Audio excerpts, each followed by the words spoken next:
Hi, I'm Steve, and welcome to our module on All About Paper. The Mountbatten Brailler is unique in that it's designed to use regular 20-pound photocopier paper to braille onto. The head is designed in such a way as to not break the surfaces of the paper.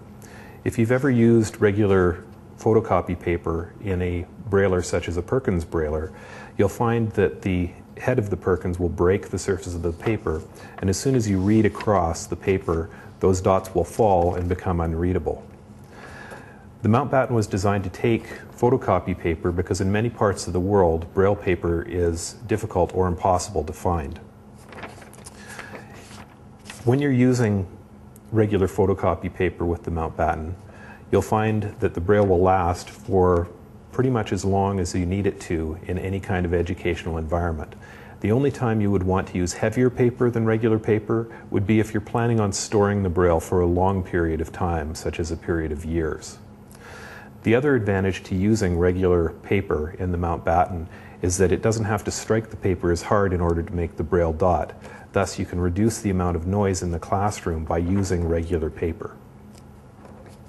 To load the paper into the Mountbatten, you first lift the paper bale, and you can load the paper from one of two places. You can either load it from the top, sliding it under the embossing head, or you can load it from the back through the slot where the paper exits at the back.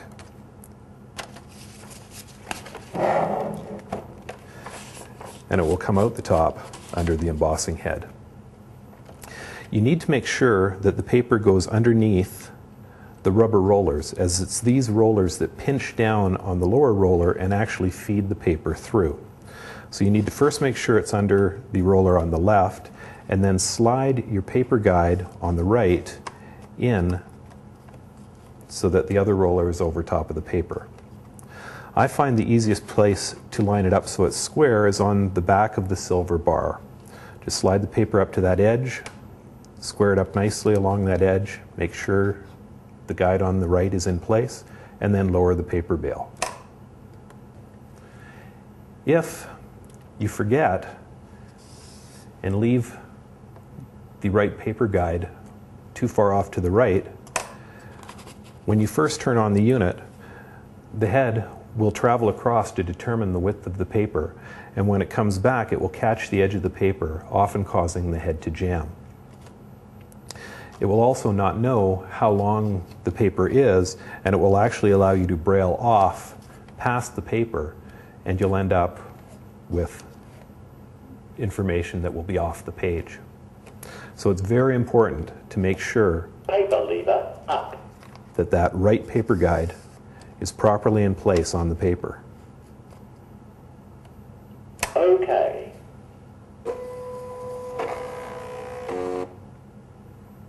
The Mountbatten can then tell exactly how many braille characters can fit onto that line. Sometimes you may want to use a shorter piece of paper in the Mountbatten. However, what you might find is that when you insert it, Out of paper. and that it doesn't allow you to braille. The reason for this is because there is a sensor partway down the paper path to determine when the end of the paper is coming out of the unit. It then counts a certain number of lines past that point to determine where the actual end of the paper is. If you insert a short piece of paper and it doesn't actually reach that sensor in the first place, the unit assumes that there's no paper in the unit to begin with. To get around this, there is a trick. As you either drop the paper bale or turn the unit on and the head starts to move, hit the new line and the space key at the same time. Okay. This will tell the Mountbatten to ignore the paper sensor and will allow you to braille, A. even if there's no paper in the unit at all. The Mountbatten by default is designed to take regular photocopy paper. However, it can take much heavier materials, including regular braille paper, and even light foils and light plastics. In order to use heavier materials, you need to adjust the impact level. You can adjust the impact level up and down using a combination of the Command key and the left and the right function keys. To increase the impact level, you hit the Command key and the right function key together. Up. Up. Up. As the impact level increases, you'll also be able to hear the noise increase. So it's important to keep the impact level as low as possible for the material that you're embossing on in order to keep the sound down. Down. Down. Down. Down.